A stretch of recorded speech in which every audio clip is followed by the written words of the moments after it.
In part 20, we were testing these add transaction and get transactions APIs in Postman.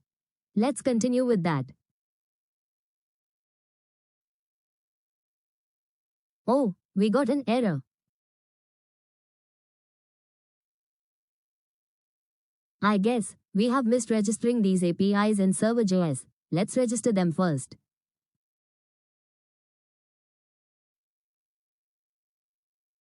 We will start by importing the transaction routes.js and dashboard routes.js files to access the routes defined in them. Now, Express will automatically prepend /API to all routes defined in transaction routes.js.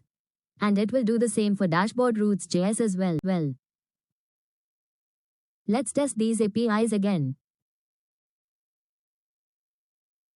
First, we will hit the login API to receive JWT token, which is valid for 10 minutes.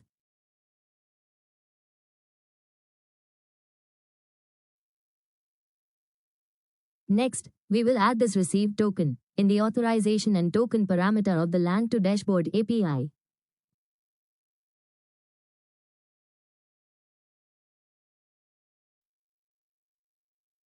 Upon a successful request, we will receive another JWT token, valid for 1 hour. We will then use this token in the authorization tab of the add transaction and get transactions APIs. To understand the logic behind the login API, land to dashboard API, and the two separate token generations, please refer to parts 17, 18, and 19 of this series. Here I have already added required param in request body. After hitting this add transaction API, we can see we have received a successful response, which is saying, transaction added successfully.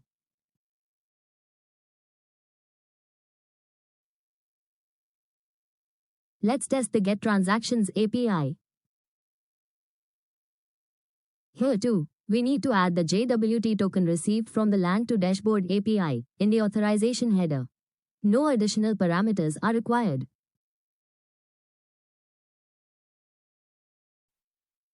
Okay, we have encountered an error. I guess we have missed something. Actually, in this auth middleware, we added a condition to check whether the user ID present in the token matches the one in the request body. However, we are not passing anything in the request body.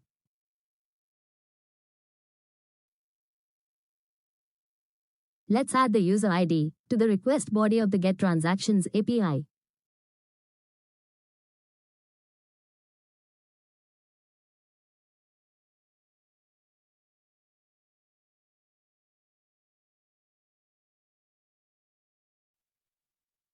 And we also need to determine the source of the user ID based on the request method. If a post request is used, the user ID will be available in request.body.user_id. On the other hand, if a get request is used, we can retrieve the user ID from request.query.user_id because Axios.get automatically encodes the URL and sends it with the correct query parameters. Additionally, when sending requests, sometimes the received user ID might be treated as a string instead of a number, especially when using query parameters. To prevent comparison errors, we convert both the decoded.id from the token and the user ID from the request to integers using parseInt. This ensures both values are in the same data type before comparing them. Finally, we will check if both values are valid integers using number.isInteger function and ensure they match. If not, an error is returned with a 403 forbidden status.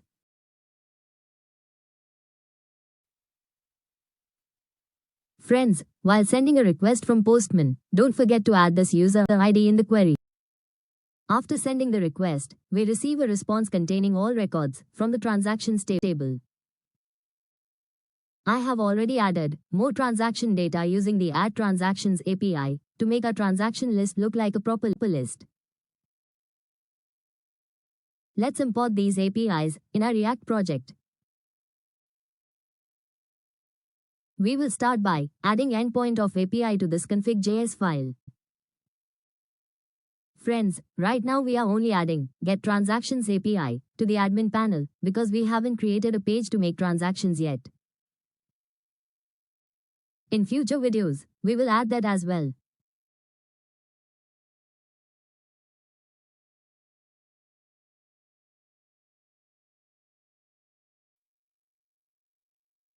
Now we are creating Fetch Transactions asynchronous function in this API.js file. I hope you are aware that this export makes the function available for import in other files.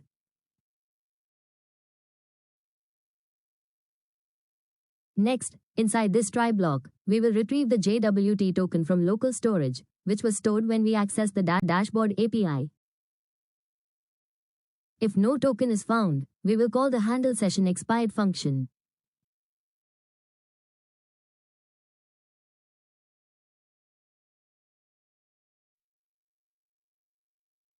Before proceeding with the fetch transactions functionality, let's review the functionality of the handle session expired function. Here in this handle session expired function, at very first, we are calling an alert, which will display a pop-up alert to inform the user that their session has expired. Next, JWT token and user data, if any of these are present, it will get removed from local storage, so that we will prevent unauthorized access.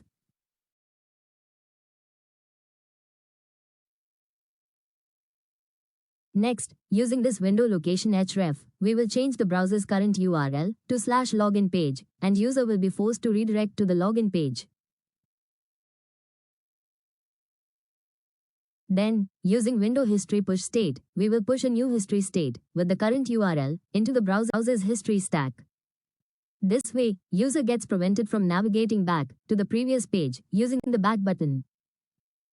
Now this onPop state event fires when the user tries to navigate back. When the back button is pressed, this function pushes the current page again, effectively blocking backward navigation, and ensures the user remains on the login page and cannot return to a session-protected page.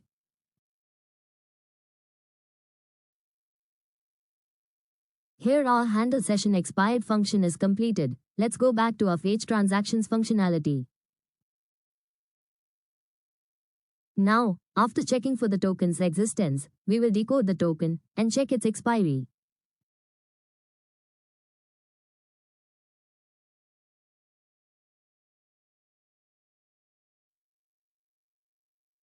And to use this JWT decode method, we also need to install the JWT decode package and import it here.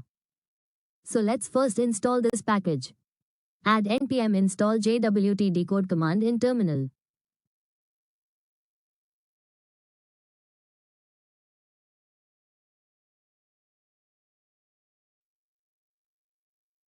Here our package is installed.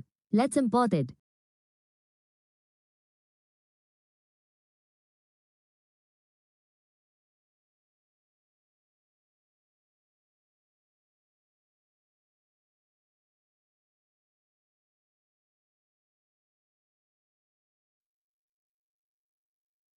Next, we will store current time in seconds in this current time variable.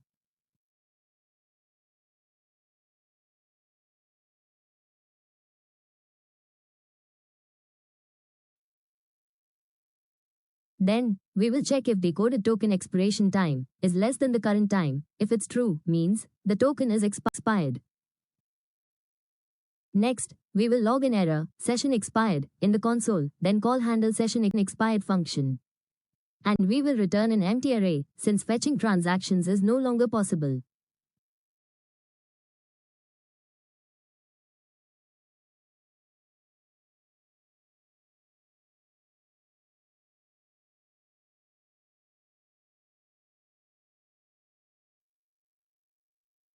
Next, if all checks for token are done, then we will make an API request with the valid token. We will use axios.get function to fetch transaction data from the API.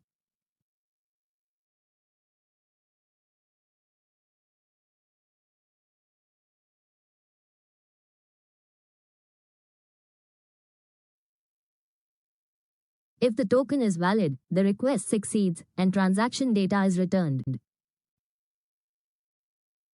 And if the server returns a 401 unauthorized error, meaning the token is invalid or expired, we will call handle session expired function to log out the user and redirect them to login page.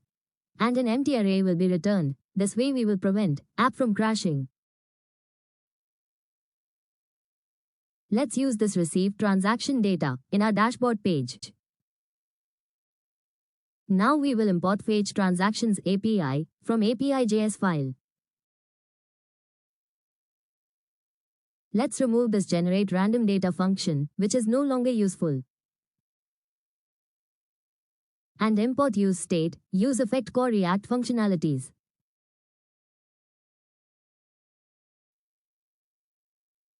Next, inside this dashboard component function, initialize transaction state as an empty array. This will store the list of transactions once fetched from the API. And this set transactions is used to update the state. Next, inside this useEffect, we will define fetch data asynchronous function.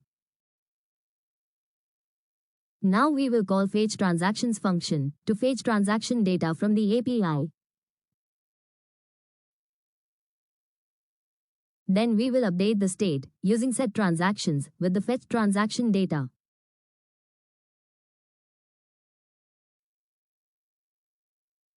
Because we have defined this fetch data inside useEffect, the API call will happen only once when the dashboard is first loaded.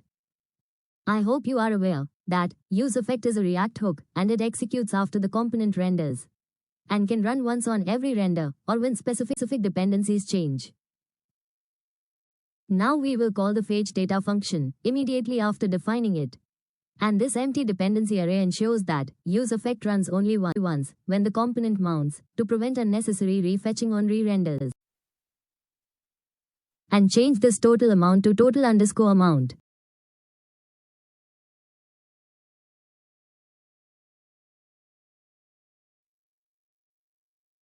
I guess our changes are complete and we can test the code now. By the way, I created the dashboard.js page code in part 5. You can check that out for a detailed code explanation.